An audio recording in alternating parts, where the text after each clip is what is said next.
অনেকেই যাদের হার্টের প্রবলেম আছে তাদের একটা বদ্ধমূল ধারণা শুরু হয়েছে, সেটা হলো যে সবসময় তেল ছাড়া খাবার খাইতে হবে।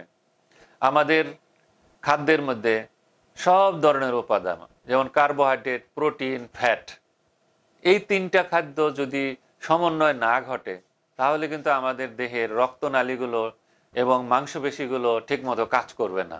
এবং এগুলো মেনটেন করার জন্যেই আপনাকে কার্বোহাইড্রেটও খাইতে হবে, প্রোটিনও খাইতে হবে, প্রোটিন মাছ, মাংস, ডিম, দুধ।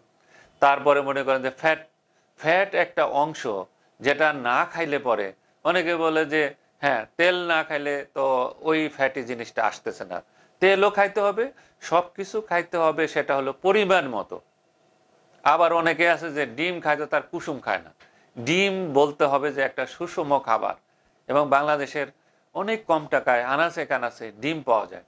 সেই ক্ষেত্রে ডিমের জন্য আলাদা থিওরি আসছে যে আপনি ডিম খাইলে অবশ্যই সপ্তাহে 3-4টা খাবেন, সেটা কুসুম সহ খাইতে হবে, কুসুম সহই খাবেন।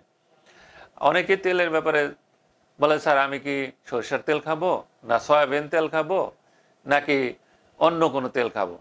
তেল যেটাই খান, তেল কখনোই এক্সেস খাওয়ার কোনো প্রয়োজন নাই। পরিমিত খাদ্যে তেলের দরকার আছে, শরীর বডির জন্যও দরকার আছে।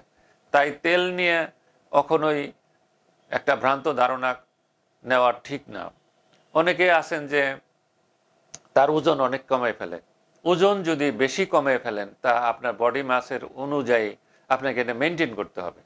আপনি যদি দুর্বল হয়ে যান, অনেকে আছে যে হঠাৎ করে 2 মাসে ফাস্টিং থাকলো, ওজন কমে ফেললো, আবার পরবর্তী 1 মাসের মধ্যে আবার সেই ওজন গেইন করে গেল।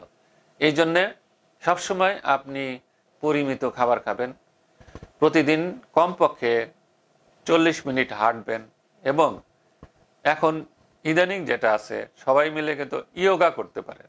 এটা তার অফিসে, বাসায়, সব জায়গায় করা সম্ভব। এবং মনকে সতেজ রাখার জন্যে আপনার যে যে এনভায়রনমেন্টে থাকেন, যারা বয়স্ক লোক আছেন, মুসলিম আছেন, তারা কোরআন তেলাওয়াত করবেন। অনেকে আছে যে গান শুনতে ভালোবাসে, গান শুনবেন। আর যারা সিনিয়র সিটিজেন আছে, আপনি আছেন বাংলাদেশে, নাতি নাতনি আছে বিদেশে, তাদের সাথে আপনি ভিডিও চ্যাট করবেন, ফোন আলাপ করবেন, মনকে প্রফুল্ল রাখবেন। তাই আপনার হৃদয়টাও প্রফুল্ল থাকবে। একটা জিনিস মনে রাখতে হবে, শরীর চায় শ্রম আর মন চায় প্রশান্তি। এই দুইটার সমন্বয় হলেই আপনার স্বাস্থ্যটা সুন্দর হবে। তো শ্রম কিভাবে করবেন? আপনি একটা লাইট এক্সারসাইজ করবেন, ইয়োগা করবেন। আর প্রশান্তির জন্য আপনি গান শুনবেন, কর্মচাঞ্চল্যতা থাকবেন, কোরআন তেলাওয়াত করবেন, সবাইকে সাহায্য সহযোগিতা করবেন। যারা শহরে যে আছেন, অনেক গ্রামের মানুষ আছে, তাদেরকে বিভিন্ন সময় সহযোগিতা করতে পারেন। যেমন আমি আমার জীবনে সবসময় আমি কোরবানি আমার দেশের বাড়িতে দিই। আমার জাকাতের যত টাকা পয়সা আছে সব কিছু কিন্তু আমি শহরে চেয়ে আমি গ্রামে বেশি দিই, কারণ ওখানে অনেকেই এই জিনিসগুলো পায় না। তাই আমরা যদি শহরমুখী না হইয়া যদি একটু গ্রামমুখী হই, গ্রামে অনেক গরিব মানুষ আছে যারা বছরে একবারই গরু মাংস খায়, সেটা হলো এই কোরবানির সময়। এটা কিন্তু আমার মনকে অনেক দাগ কাটে। এই জন্য আমি শুরুর থেকে সবসময় কোরবানি দিলে আমি দেশের বাড়িতেই দিই।